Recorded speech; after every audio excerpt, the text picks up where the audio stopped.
E aí, galera, tranquilo? Bom, vamos lá. Essa semana passada, estava vendo lá no STJ algumas jurisprudências e me chamou a atenção um julgado referente a uma condenação que ocorreu aqui no estado do Rio de Janeiro. Já até postei alguma coisa sobre isso, mas eu estou fazendo um estudo mais aprofundado a respeito do artigo 226 do Código de Processo Penal. A doutrina já vem trabalhando já com essas questões. Muitas pessoas vêm questionando, repugnando a forma como as autoridades têm realizado, né, um meio de produção de prova, que é o reconhecimento de pessoas através de fotografia, que não existe dentro do nosso Código de Processo Penal, mas se está aplicando isso de uma forma que até então deveria ser uma exceção, mas está se aplicando aí de uma forma contínua, constante. Então, o que era uma exceção está virando uma regra. Isso lá na delegacia de polícia, às vezes em juízo, isso tem acontecido. E também para o reconhecimento da pessoa, frente a frente. Então, o artigo 226 tem lá uma formalidade, tem um passo a passo de como deve ser realizado esse reconhecimento. E já está sendo feito, foi feito um grupo de trabalho, tanto na Defensoria Pública do Estado do Rio de Janeiro, quanto no Superior Tribunal de Justiça, onde mostrou o Superior Tribunal de Justiça, junto com o Conselho Nacional de Justiça,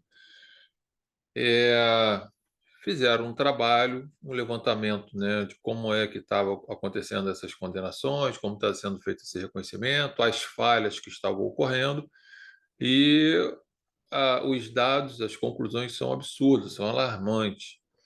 Daqui a pouco eu vou compartilhar o arquivo, ler alguma coisa com vocês, porque eu vou fazer um estudo muito mais aprofundado. Estou passando aqui só para dar essa ideia para vocês. E aí, o que acontece nessa história toda? Não se respeita a formalidade do 226 do Código de Processo Penal, se faz um reconhecimento muito precário, respeitando direitos e garantias individuais do réu, respeitando as normas processuais, e, consequentemente, acaba gerando condenações injustas, como foi o caso do rapaz, que eu daqui a pouco vou estar lendo aqui no Rio de Janeiro, que ele foi condenado, reconhecido de uma forma ridícula, no pior, passando pela delegacia, pelo Ministério Público, pela Justiça de primeira instância, pela Justiça de segunda instância, com condenação para chegar no STJ e ser reformulada essa decisão. O sujeito ficou preso, se eu não me engano, em 3 anos, ou próximo de 3 anos, o que ninguém vai conseguir devolver esses 3 anos dele.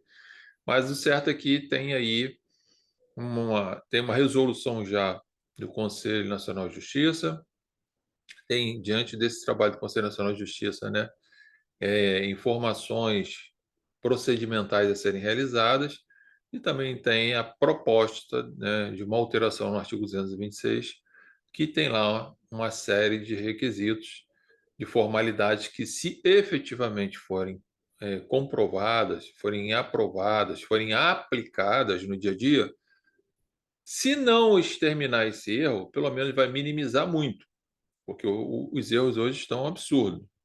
Então, fica aqui a informação para vocês. Eu vou estar compartilhando já já o arquivo que eu estou escrevendo e tal.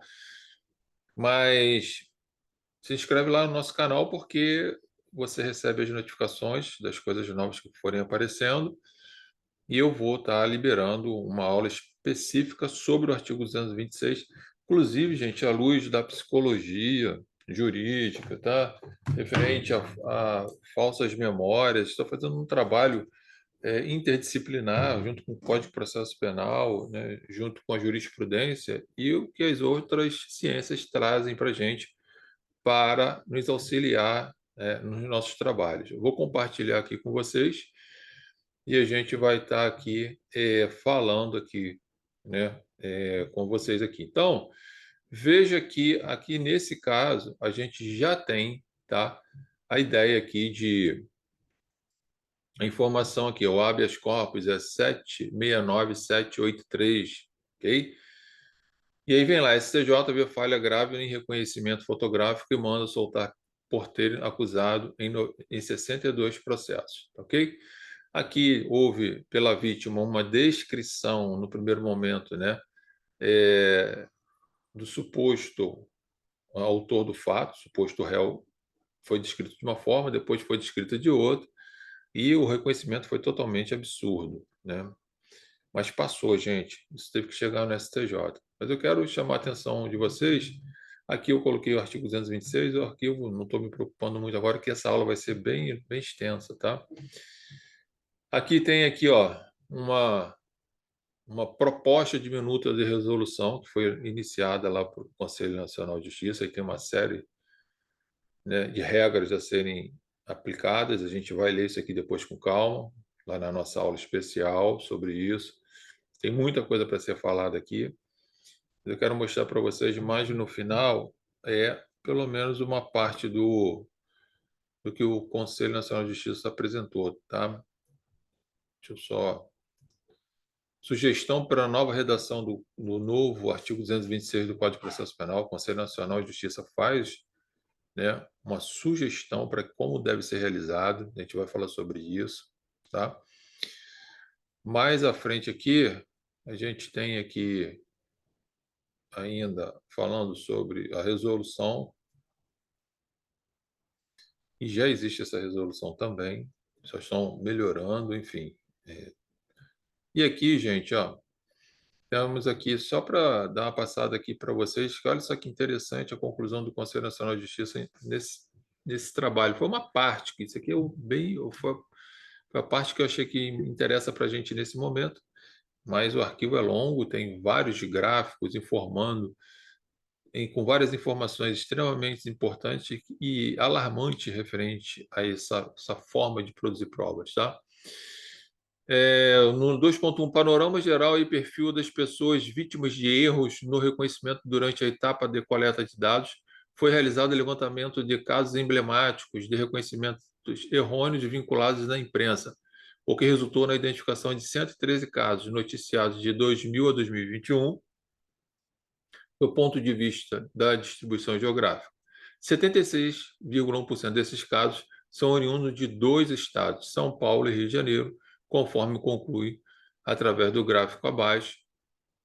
E aí vem dizendo lá, né, que o São Paulo e Rio de Janeiro fala assim, ó, tal concentração de casos nos estados do Rio de Janeiro e São Paulo também foi constatada quando da análise do banco de dados compartilhado pelo Inocente Project, que reuniu 112 processos, versando sobre reconhecimentos irregulares que chegaram até o STJ e que acabou se refletindo na amostra de 28 processos analisados, tá?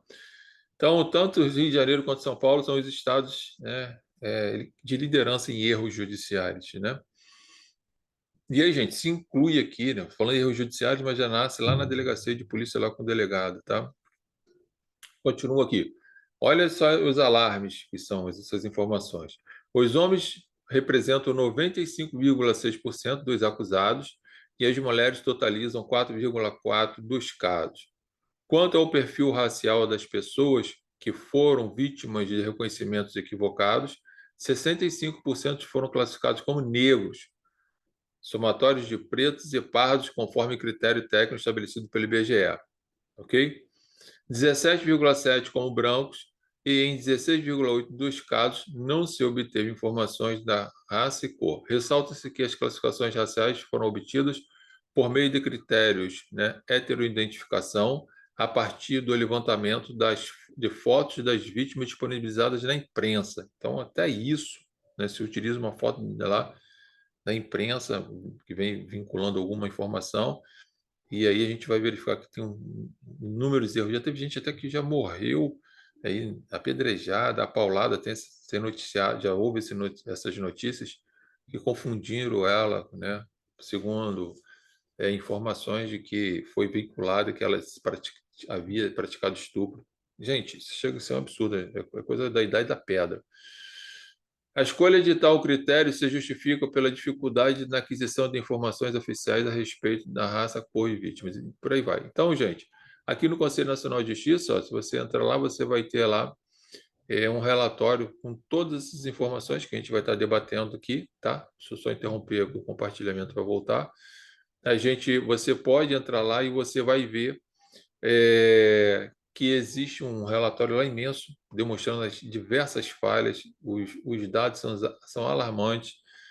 Então, inclusive, essas propostas que vêm aí do Conselho Nacional de Justiça e que deve ser analisado com muita cautela e mais do que cautela, né, respeitar o procedimento e para se indiciar, para se condenar, para se processar uma pessoa, tem que ter outros mecanismos além do reconhecimento da pessoa, né? Seja na forma como ele fala, que é reconhecimento pessoal, presencial, e na outra possibilidade seria por foto. Volto a dizer, isso não existe no nosso ordenamento jurídico até o momento, tá? Mas estão se aplicando, flexibilizando-se, né, um meio de obtenção de prova muito arriscado, porque por foto as coisas são distorcidas. A psicologia jurídica mostra muito claro, né, o campo da nossa memória a respeito, né, das induções, induzimentos, como é feito isso, e para que a pessoa possa apontar uma outra, como tenha praticado o crime, apontar o inocente como culpado, isso tem acontecido muito. Então, estou preparando um material, a gente vai ter um curso específico sobre isso para estar debatendo à luz da jurisprudência, da psicologia jurídica, do ordenamento jurídico, para que fique bem claro para você que está estudando para a prova, para você que quer se aprofundar no assunto, você que atua, né, no dia a dia na advocacia criminal, ok? meudigicard.com/Martins Brito Advocacia /, você encontra todas as nossas informações lá. Você pode também se inscrever no nosso canal aí. Logo a gente está retornando aí. Grande abraço para vocês.